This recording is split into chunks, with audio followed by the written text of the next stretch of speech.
Estou muito feliz de estar aqui de novo, podendo transmitir um pouquinho da mensagem do Mestre para nós, na condição também de um aprendiz, porque independente de quem está passando, essa pessoa também recebe. Então, hoje, o tema da palestra é Reconhecendo-se como Espírita. Mas por que esse tema? O que são os espíritas? São cristãos. Nós, através do estudo da doutrina, sabemos que o espírita ele é, não só espírita, mas todo cristão nessa fase, o trabalhador da última hora. E como ser o trabalhador da última hora, Eu vou abordar um pouco isso, porque estamos numa fase em que é importante a gente se conhecer para poder se melhorar e ajudar o próximo. Então também vou abordar um pouquinho da reforma íntima, da inteligência emocional. Vamos lá, espero que vocês gostem um pouquinho. Reconhece-se o verdadeiro espírita por sua transformação moral e pelos esforços que faz para dominar as más inclinações. O espírita é, antes de tudo, um transformador de si próprio. Nós já reencarnamos várias e várias vezes, mas possivelmente é a nossa primeira encarnação nessa doutrina. E o que ela traz de tão diferente das outras religiões, das outras doutrinas? Além de não ter dogmas, ela traz às claras o que Jesus ensinou.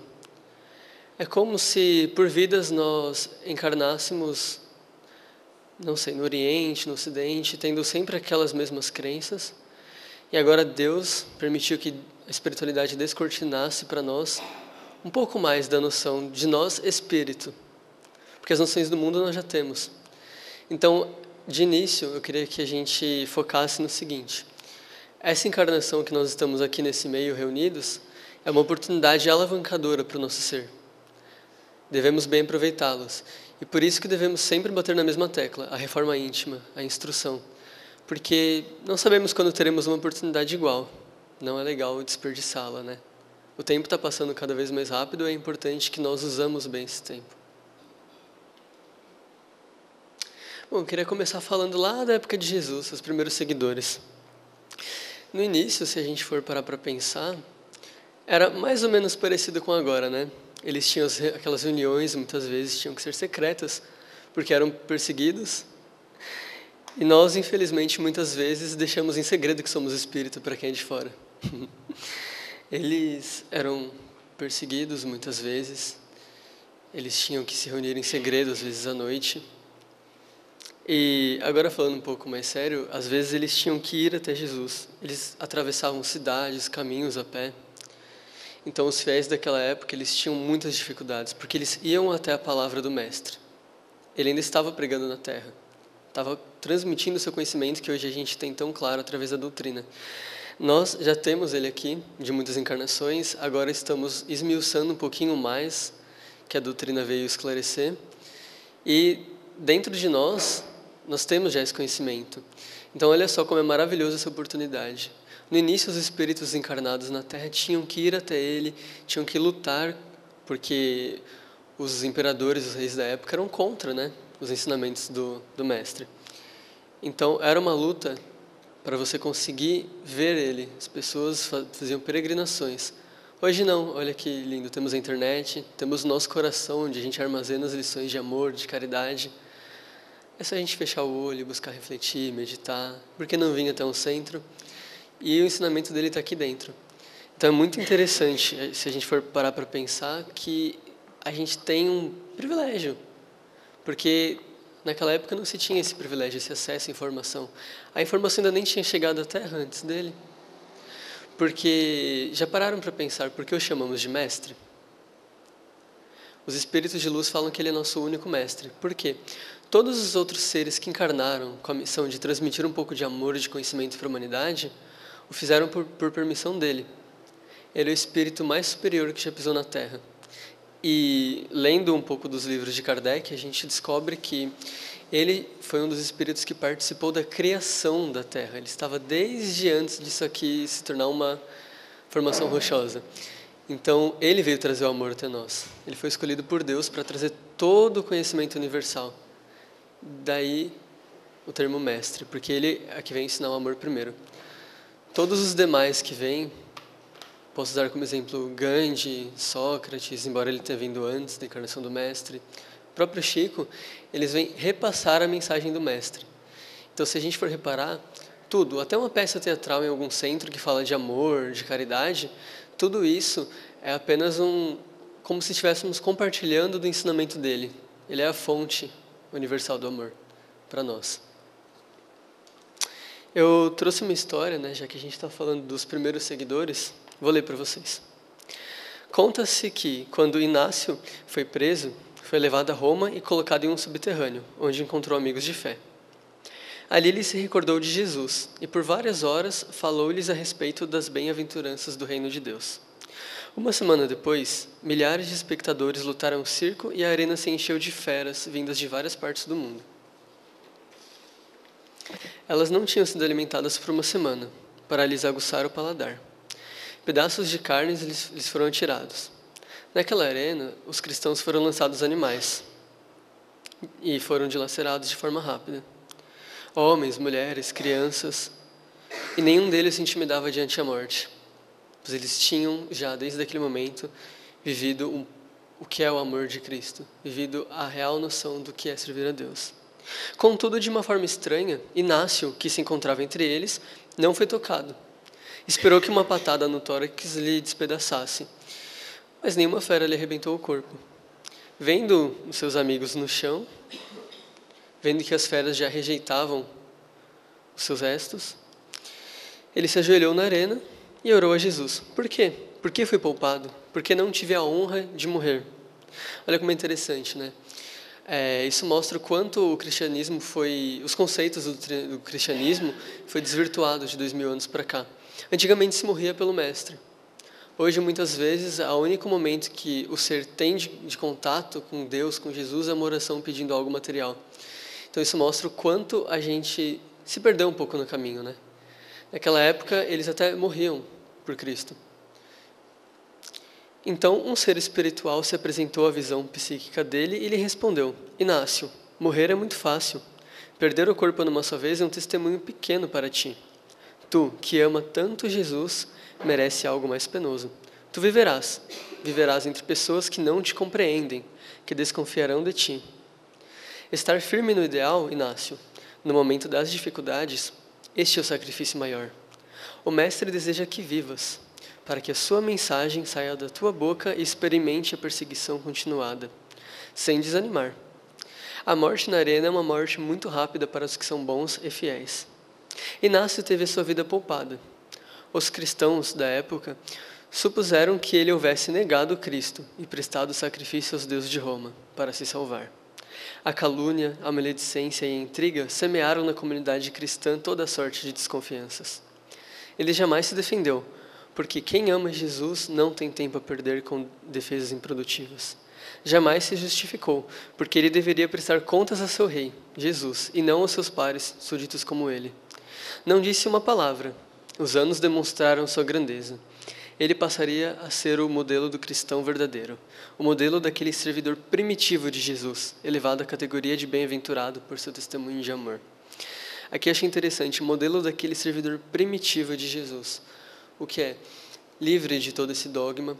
Muitas vezes a gente acaba se sacrificando por coisas mais simples, mas no geral, às vezes na rua, como eu falei brincando agora há pouco, a gente não se assume como espírita. E não digo de não contar no nosso trabalho que somos espíritas, mas existe alguma desavença dentro de nosso lar, ou na rua, no trabalho, e qual atitude que a gente toma? A da ira, a da raiva. E toda vez que a gente não opta pelo melhor caminho, nós estamos renunciando à doutrina e ao mestre. Porque existe aquela frase que eu sempre digo: o tentar na terra é o conseguir no céu. Jesus sabe que ainda não conseguimos ser perfeitos. Ele quer que tentemos. Então, nós nos sacrificamos mesmo? Como a gente viu nessa historinha, eles se sacrificavam antigamente. Os que deram a vida sorrindo, porque sabiam que estavam fazendo aquilo pelo Mestre. Nós não damos nem o nosso melhor na maioria dos momentos, a gente se deixa levar. E é por isso que mais para frente a gente vai falar um pouquinho da reforma íntima e da importância da inteligência emocional. Veja o quanto os primeiros, naquelas condições péssimas, primitivas, faziam tanto por nós. Né? Por nós não, perdão, pelo Mestre. E nós aqui, que já temos um pouco do esclarecimento da doutrina, pouco fazemos. Então, de início, eu queria deixar essa reflexão para a gente ver. Estamos fazendo realmente o que podemos? E nesse tempo que devemos nos esforçar ao máximo, pois sabemos que estamos na última hora, se a gente refletir e ver que a gente faz tudo o que a gente pode, ainda estamos fazendo pouco. Pois é o momento em que nós devemos ultrapassar os nossos limites. Devemos deixar a carne de lado e focar no que realmente importa, que é o nosso espírito. Continuando. Obreiro escolhido do Mestre. Lá quando a gente fala dos 12 apóstolos, né?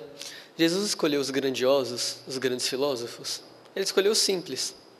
Assim como a doutrina espírita também escolhe os simples da sociedade atual. Ela não vai buscar nos grandes professores de faculdades, nos grandes filósofos, aqueles que vão divulgar, que vão semear a mensagem do Mestre. Vai buscar entre nós todos. Pessoas que no dia a dia convivem com outras pessoas, que aprendemos, erramos. Nós, os seres imperfeitos, somos os escolhidos para semear a boa nova. Então, se nós apenas chegarmos no centro, darmos uma palestra, assistirmos uma palestra, tomarmos um passe para casa, o que estaremos agregando de produtivo ao Mestre, para Ele, nessa grande obra de Jesus, que é a evolução planetária? Estaremos apenas fazendo aquele pouquinho que já nos compete. Mas quem não quer fazer sempre mais? Quando a gente acredita em uma coisa, a gente não corre atrás dela. Devemos acreditar na causa do Mestre, que é a evolução planetária. Devemos nos empenhar para sermos os servos bons e fiéis. O Espiritismo diz que há outro sentido de compreensão que transcende a capacidade do raciocínio. Por quê? O Espiritismo ele é o consolador. Ele veio falar às claras. Mas que compreensão é essa que transcende a capacidade de raciocínio? A razão humana ela ainda não consegue compreender por si só a doutrina. Para alcançar a verdade e a vida, o meio do caminho é o coração. Mas como assim? A gente ouve muito falar de instrução. Amai-vos e instruí-vos. Então, conhecemos alguns pesquisadores espíritas, como, por exemplo, Haroldo Dutra, Anete de Guimarães. Eles estudam afinco a doutrina. Mas, com certeza, eles conseguem transmitir a boa nova, ir atrás, por causa do amor. Ele é a força que alavanca o espírito. Só a doutrina em si, a parte teórica, a gente não alcança. Para a gente falar algo de verdade e sentir o que a gente está falando, a gente tem que primeiro viver aquilo. Então Jesus ele nos convida, antes de falar de amor, vamos tentar sentir o amor pelo próximo. Ah, mas eu não tenho oportunidade de sentir o amor agora, eu estou em casa, sozinho. E aquele vizinho que a gente não gosta, que a gente briga? Você liga a TV e tem aquele jornalista falando sempre de crimes, de coisas do tipo, e a gente já fica com aquela repulsa. Por que não buscar sentir o amor por ele? A oportunidade está em todos os cantos. Por isso é interessante a gente buscar ter a fé raciocinada, mas também a razão iluminada. Se a gente parar para refletir, se o raciocínio está encharcado de ego e de vaidade, o ser vai ver sim, na ignorância, a razão. Mas se junto da sua razão existe a iluminação e a caridade, esse está com a razão. Por exemplo, se em um debate uma das pessoas está errada, mas a outra lhe falta com caridade e humildade, esta segunda está mais longe ainda de se melhorar. Porque entre a razão e a caridade, o amor, o primeiro passo é o amor. A razão a gente busca com tempo, né? Instrução. Mas se a gente não tem o amor dentro de nós, veremos razão no errado, na ignorância, no ódio. E não é assim que o mundo é guiado pelos seus líderes, que causam massacres, que disseminam ódio, a violência. Sem o amor, a razão é deturpada. Sem o amor, nós acreditamos que temos razão em algo que muitas vezes está nos prejudicando. Kardec foi escolhido por ser, além do apóstolo do raciocínio, o apóstolo da fé.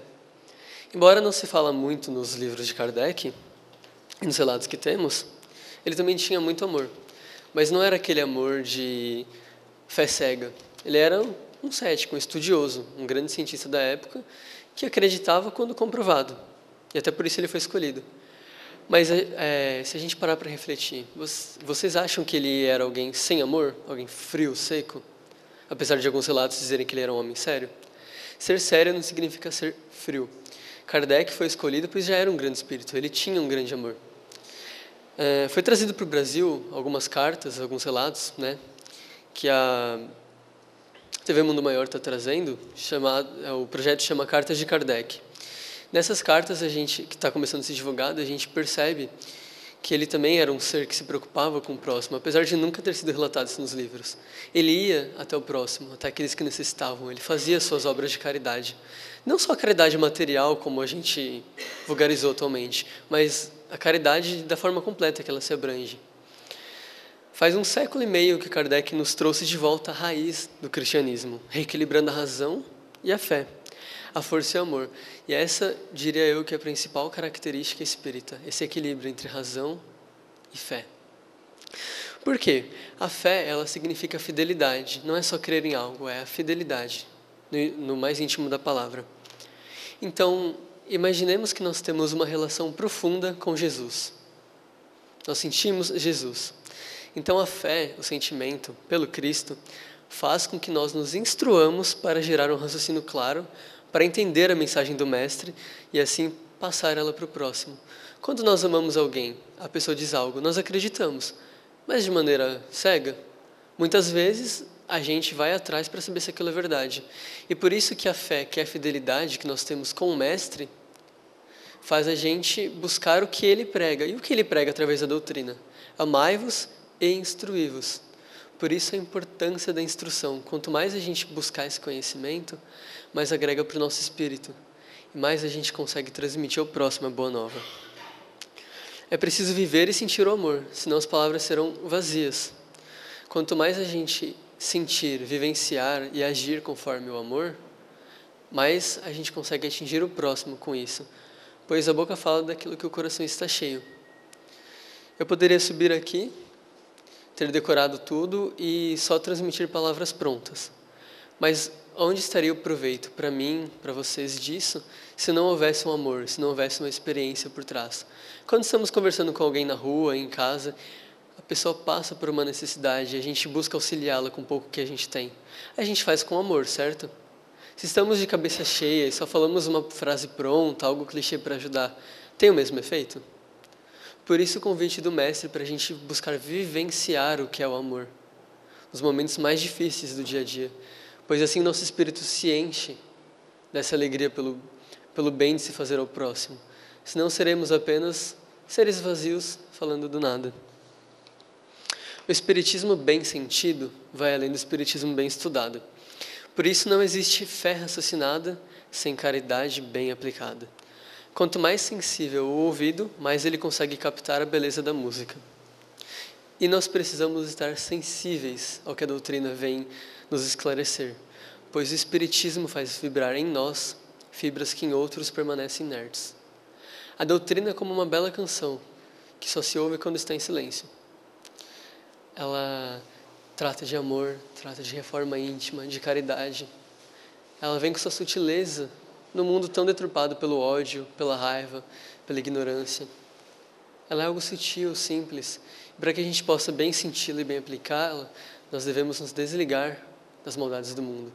Por isso a importância da reforma íntima. Mas eu vou falar ela um pouquinho mais para frente.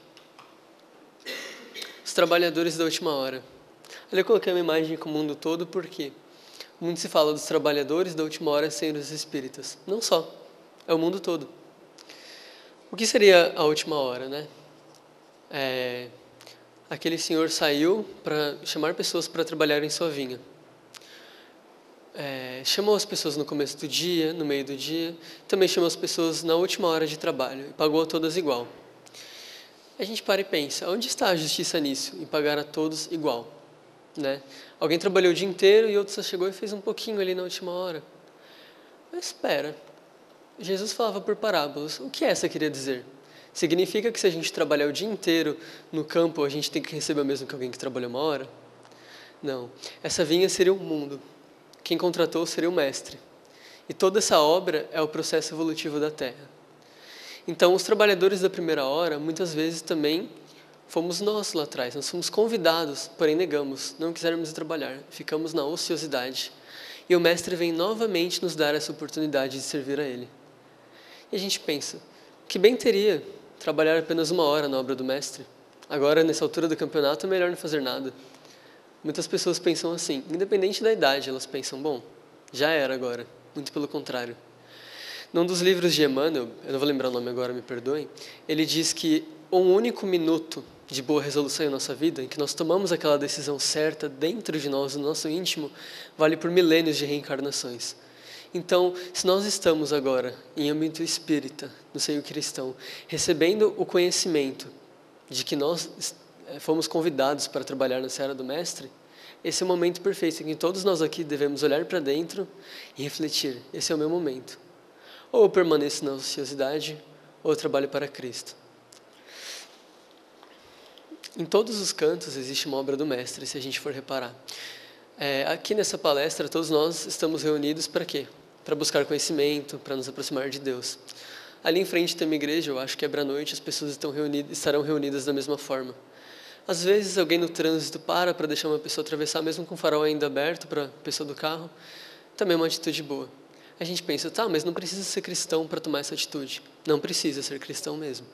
Mas todas essas atitudes boas foram ensinadas por Jesus. Ele trouxe a nós ela. Então, em todos os cantos, tem o chamado do Mestre, para bem praticar o bem. Ele veio primeiro trazer esse ensinamento. E tudo que existe de bom é ensinamento do Mestre. Tudo é prática na doutrina consoladora. Mesmo não sendo espíritos e não sendo cristãos, quando vemos alguém fazendo bem, a pessoa pode nem acreditar em Jesus, ou nunca ter ouvido falar dele se mora em algum país remoto do Oriente. Mas o que ela está fazendo é o quê? É o ensinamento de amor. É a busca pela melhor interior. E isso é despertado nos corações de cada ser, através do Mestre. Pois lá está a centelha divina. E aquele obreiro de Deus que veio até a terra nos guiar é Ele. Então, olha como é interessante, o Mestre fala nos nossos corações, mesmo que nós não ouçamos Ele. Por isso é importante estarmos sensíveis à doutrina espírita e ao seu ensinamento. E parando para pensar, por que aquele Senhor convidou os trabalhadores, os convocou para o trabalho? Ele não conseguiria trabalhar sozinho, era uma vinha. Mas por que ele não conseguia trabalhar sozinho? Será que ele não tinha experiência? Ele não sabia o que fazer? Sim, ele sabia todo o processo de trabalho, porque ele era o dono daquilo. Assim como Jesus sabe o caminho. Mas ele percorreria esse caminho sozinho? Ele nos convida para trabalhar juntos. Quando alguém já passou por algo, e quando um de nós já passou por algum problema, a gente superou e sabe como resolver, e um amigo, uma amiga passa pelo mesmo, a gente sabe como ajudar, não sabe? O Mestre já passou por todo esse processo que a gente está passando, de dor, de sofrimento, de acordar querendo ser melhor e dormir arrependido de ter errado mais uma vez. Ele passou por todo esse processo. E agora que nós estamos no limiar dessa nova era, a gente está literalmente na última hora. E estamos sendo convidados. Não pensemos que só porque estamos em âmbito cristão já somos os trabalhadores. Não seremos se a gente não pegar a pá e a enxada e começar a trabalhar. Então fica aí essa reflexão.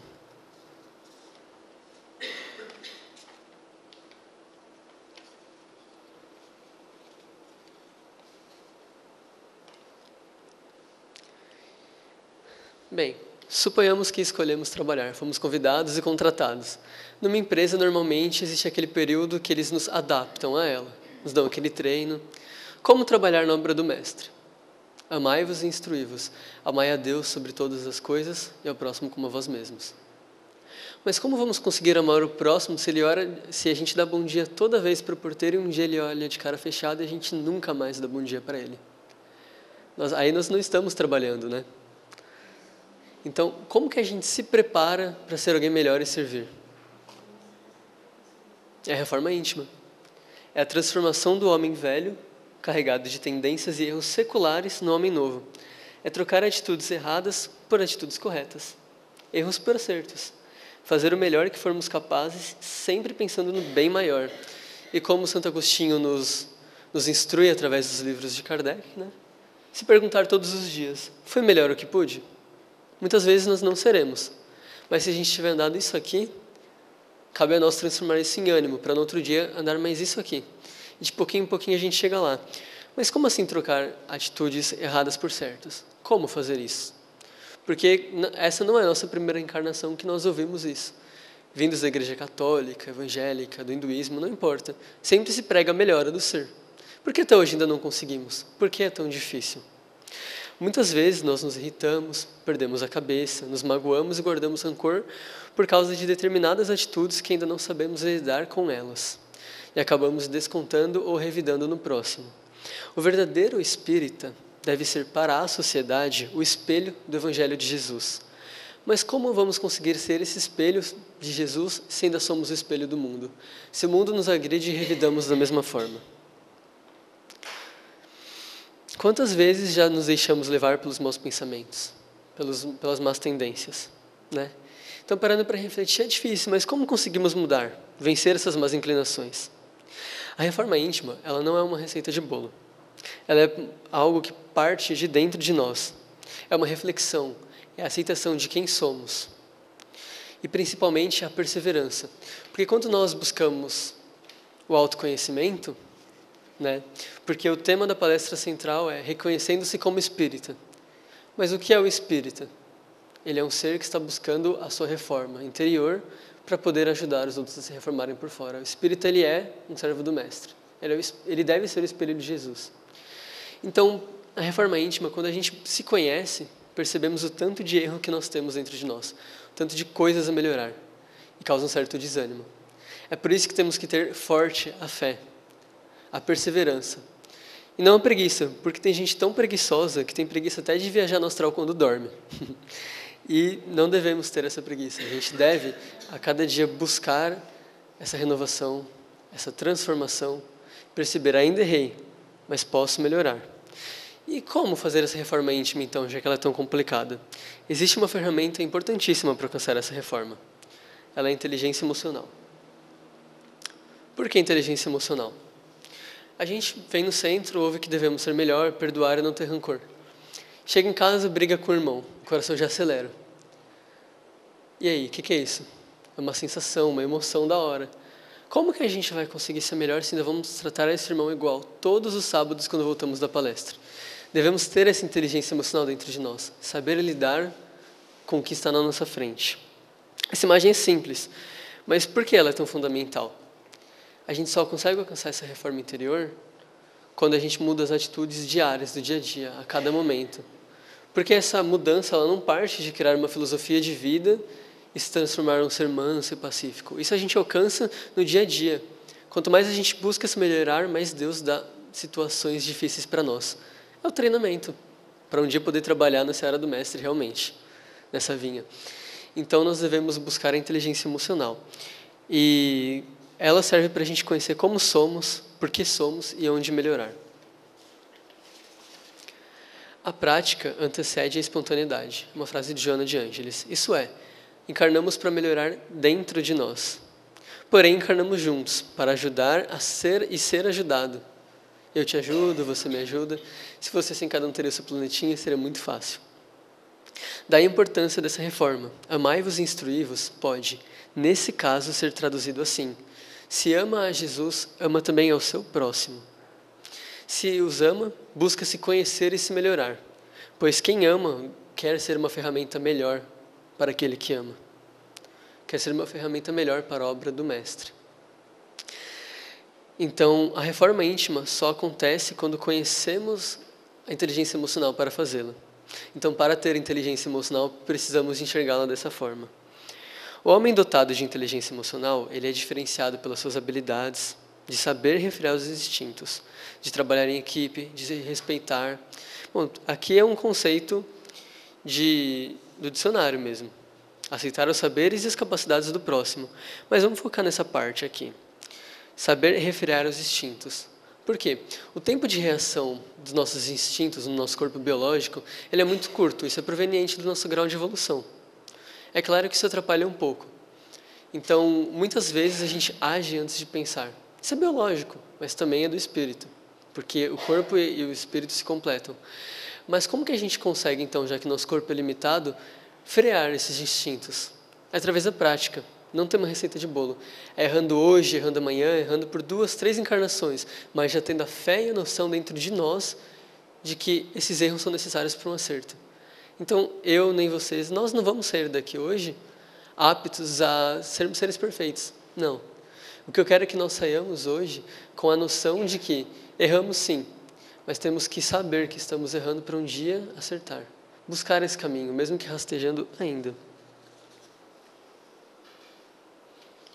Existem alguns pontos da inteligência emocional que estão linkados com a reforma íntima. É a autopercepção, que segundo o dicionário é a capacidade das pessoas conhecerem a si próprias, em termos de seus comportamentos frente às doutrinas de sua vida social e profissional, além do relacionamento consigo mesmo. Tem o autocontrole, a automotivação, que eu acabei de falar, que é muito importante, a empatia e as práticas sociais, que é a capacidade de relacionamento interpessoal e de trabalho em conjunto. Por que eu comecei falando dos primeiros cristãos, passei para os trabalhadores da última hora e agora caiu em inteligência emocional? Parece 3 em 1 essa palestra, mas não é. Se a gente for parar para refletir lá do início, nós espíritas passamos, numa versão bem reduzida, os mesmos que os primeiros cristãos passaram. Nós somos perseguidos? De forma alguma igual era. Mas a gente sofre um certo preconceito. Dentro de nós, a gente às vezes tem aquele receio de se assumir como espírita. E como eu disse, não é só chegar no próximo e falar, eu sou espírita, frequento um centro. Esperar ouvir ele dizer que a gente faz coisas que nós não fazemos, por ignorância alheia. Não. É chegar numa atitude de dificuldade na rua com alguém que não é espírita e agir da forma que o Evangelho nos ensina. Naquela época, os cristãos, muitas vezes, a prova que eles tinham era não negar ao Cristo, quando os soldados romanos perguntavam se eles seguiam a Jesus. Essa era a prova deles na época também, aceitar todas aquelas provações. E a nossa? A nossa é sair do centro, onde estamos protegidos de boas energias, e ali para o meio das multidões da rua, e pregar a boa nova. Não só esperar um momento para agir como espírita, não. É agir como espírita até quando não tem o porquê agir aos nossos olhos. Porque cada coração está lá fora para ouvir um pouco da boa nova. Então, no Evangelho está, quando a gente decide falar pelo Mestre, a gente vai falar para ouvidos que não querem ouvir, para olhos que não querem ver, mas mesmo assim falemos, pois uma hora vai germinar no coração do próximo isso. Então, a última hora, né? A gente sabe que estamos nesse processo de transição planetária, já ficou até meio clichê falar disso, mas nesse momento a Terra está passando por esse processo de transição, de lapidação da Terra. E sabemos que muitos irmãozinhos, irmãzinhas, eles não vão mais ter a oportunidade de encarnar aqui. Isso é legal? Isso não é legal. Isso é, assim, é uma prova do amor de Deus. Eles não conseguiram, eles terão outra oportunidade em outro lugar. Mas devemos nós cruzar os braços e falar, eu já consigo ficar aqui, já fiz minha parte? Não. É hora de estender os braços a esses que ainda estão perdidos. Pois, quem assistiu a Data Limite, levanta a mão, por favor, de Chico Xavier. Alguém já assistiu? Não? Ele fala sobre uma reunião que Cristo teve com outros seres da organização sideral desse sistema solar a partir da data que o homem pisou na Lua. Ele deu uma certa data para que, se dentro desse período o mundo não entrasse numa terceira guerra, o mundo estaria apto a, entre aspas, entrar no processo de regeneração. Seria disposto à Terra grandes avanços científicos, materiais, da medicina, mas não existe uma data certa. O que existe é a oportunidade final de muitos seres que estão encarnados para poderem alcançar aquele certo estágio de amor ao próximo. Então, o que devemos nós, como seres imperfeitos, fazer? Enxergar o próximo como um ser defeituoso igual nós, mas enxergar ele com amor. E quando a gente ama, a gente não quer que essa pessoa se mude para longe, a gente não quer que essa pessoa sucumba. Então, que nós possamos sair daqui hoje com essa missão no peito que todo espírita deve ter: ser o trabalhador da última hora, ajudar a plantar nos corações de quem está lá fora, de quem ainda não ouviu a palavra do Mestre, o amor, a doutrina consoladora, não pregando necessariamente a doutrina dos espíritos, mas o amor, a instrução, a caridade e a benevolência. Aqui tem um conceito também que eu trouxe do dicionário, assim. Dentro do conceito de dicionários, inteligência é a faculdade de aprender, compreender e apreender. A percepção, a apreensão, intelecto e intelectualidade. Qualidade ou capacidade de compreender e adaptar-se facilmente. Segundo a psicologia, é a capacidade de resolver situações problemáticas novas mediante reestruturação dos dados perceptivos. Ou seja, existem vários tipos de inteligência. Mas a emocional, hoje em dia, ela é tratada até nas grandes empresas como algo fundamental para uma contratação. Por quê? Ela é saber lidar com o próximo. E como cristãos nós sabemos, amai o próximo como a vós mesmos. é esse tete-a-tete com o próximo que vai nos fazer crescer, senão encarnaríamos sozinhos. Por isso, eu trago a inteligência emocional como a principal ferramenta do servidor do mestre. É através dela que nós nos reformamos, é através dela que nós sabemos lidar com o próximo e crescemos. Então, nesse momento, acredito que a inteligência emocional é a ferramenta principal para todos nós. Aqui existem vários tipos, né? Autoconsciência, autogerenciamento, consciência social, gestão de relacionamento. Eu trouxe essa imagem mais para mostrar como é abrangente, né, a inteligência emocional. E as situações de dificuldade nas nossas vidas, elas aparecem sempre em momentos oportunos que nos atrapalham, né? Elas nunca vão aparecer quando estamos bem. Saímos do centro, acontece uma coisa, opa, ainda estou sintonizado com o que eu aprendi hoje, vai ser fácil de resolver. Não. A gente vai chegar em casa, vai ver algo que a gente não vai gostar, vai se irritar, e quando sair na rua, vai ter uma situação para resolver. Por quê? Porque a gente tem que interiorizar as coisas. E como a gente faz isso? Sentindo. E como se sente? Vivendo. E para viver, socializar com o próximo, sendo cristão da melhor forma, é reforma íntima, não há outro caminho. Então eu apresento para vocês a inteligência emocional como a ferramenta principal do cristão, do trabalhador da última hora.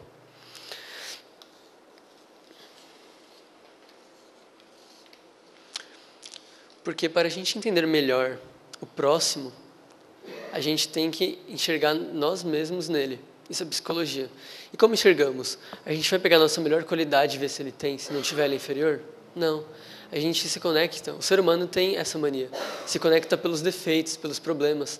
Se você estiver numa fila de banco e falar, nossa, como o céu está azul hoje, ninguém vai responder. Se você falar, está demorando, hein? Todo mundo vai virar para você e vai comentar. Não é verdade? Por quê? O ser humano ele ainda se conecta pelos problemas, pelas dificuldades. Porque a maioria de nós está desconecta do Mestre e sim conectado à Terra. Então vem aí a nossa obrigação como espírita de levar a boa nova ao próximo. Claro, devemos viver, conversar das coisas da Terra, mas sempre com a âncora no coração de Jesus.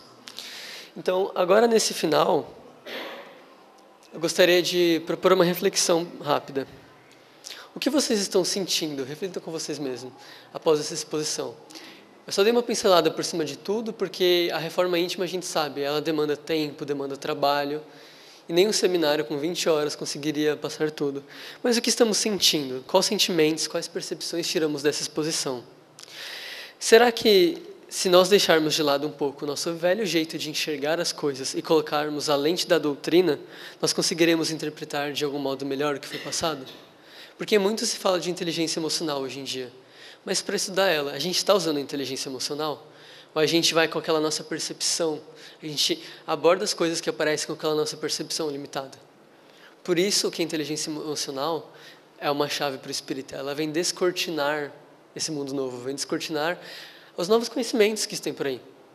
Então, se a gente vem estudar a doutrina, vem estudar alguma filosofia ou algo, com aquele nosso jeitinho fechado de pensar, porque somos todos ainda pessoas que estão no começo do seu grau evolutivo, a gente vai aprender aquele pouco. Por exemplo, se a gente falar de uma coisa que esteve muito em pauta, a política, uma coisa que de 2 em 2 anos está em pauta. Vamos supor que eu fui assaltado, fiquei com raiva, e pensei, poxa, se eu tivesse uma arma, ou se a segurança fosse melhor. 2 meses depois tem eleição, fulano de tal fala de segurança, ele só fala de segurança, eu vou falar, me identifiquei, e dou meu voto nele. Mas espera, eu fui levado pela emoção. E se eu parar para me instruir, se eu parar para pesquisar, quem é este sujeito, quais são suas outras propostas? Aí, se eu não me instruir, eu vou votar por isso de conhecimento. Se eu me instruir, eu voto por isso. Se eu quero ajudar alguém da minha família que eu sei que está passando por algo, por uma depressão, por um processo de ansiedade, e eu só ir lá falar aquilo que eu acho, tipo, é falta de Deus, é frescura. Eu estou usando isso daqui de conhecimento. Se eu frear minhas emoções, buscar entender o porquê eu estou sentindo aquilo, reconhecer o porquê e buscar trabalhar aquilo dentro de mim, eu chego no próximo com muito mais conhecimento. No trabalho também. Às vezes a gente tem um projeto para fazer, numa faculdade, num trabalho, e a gente se deixa levar por aquela emoção e faz daquele jeito e pronto. Calma. Se eu parar para refletir, por que eu quero fazer desse jeito? Por que eu enxergo dessa forma? O que eu posso melhorar? Sai um resultado melhor. Então, esses exemplos são para ver que em todos os âmbitos da vida, a inteligência emocional é uma alavanca propulsora para o nosso crescimento. Desde ir num centro, de ter nosso dever como cidadão, porque cidadão, na origem da palavra, é aquele que atua de forma política, exerce o seu direito a voto, que é essencial, porque encarnamos em conjunto para evoluir. Então, o nosso voto é algo essencial. A instrução, a inteligência emocional, ela vem trazer tudo isso. Então, eu queria que, saindo daqui, a gente refletisse. Como eu enxerguei essa exposição? Ela foi curta, eu falei pouco, mas o que eu posso agregar? Tudo bem, eu aprendi isso. Mas e se eu buscar pensar de uma outra forma? E se eu buscar a âncora da doutrina? E se eu buscar estudar mais sobre isso em casa, ver alguns vídeos? Será que eu vou aprender mais? Então, a gente tem que buscar essa instrução dessa forma. No final, uma frase de Allan Kardec. Enquanto um se contenta com seu horizonte limitado, o outro que aprende alguma coisa de melhor se esforça por desligar-se dele e sempre consegue se tem firme vontade. Então, essa frase é o resumo de tudo que a gente passou hoje. O espírito é um desbravador de horizontes. Ele nunca se contenta com aquilo que tem. Se você vê que você está fazendo o seu máximo e está orgulhoso, claro, fique orgulhoso de si próprio, mas saiba, você ainda está fazendo pouco. A gente tem que buscar fazer sempre mais, dar o nosso máximo e ir além. Buscar sempre novos horizontes. E a gente vai crescer. Esse é o conselho que a espiritualidade amiga sempre dá, através do autoconhecimento. Então hoje eu vou apresentar essa ferramenta para vocês, que é a reforma íntima. Desculpa se ficou meio repetitivo, se eu passei pouca coisa, é um assunto muito complexo. Eu só queria trazer essa reflexão. Vamos nos atentar ao autoconhecimento. E por que o tema era reconhecendo-se como espírita? Agora ficou claro? Eu fiz todo esse caminho desde Jesus até aqui. Nesse momento, o que nos compete é levar a boa nova ao próximo, primeiro dentro de nós. Então, vamos nos reformar? Esse é o ensinamento de hoje. Muito obrigado.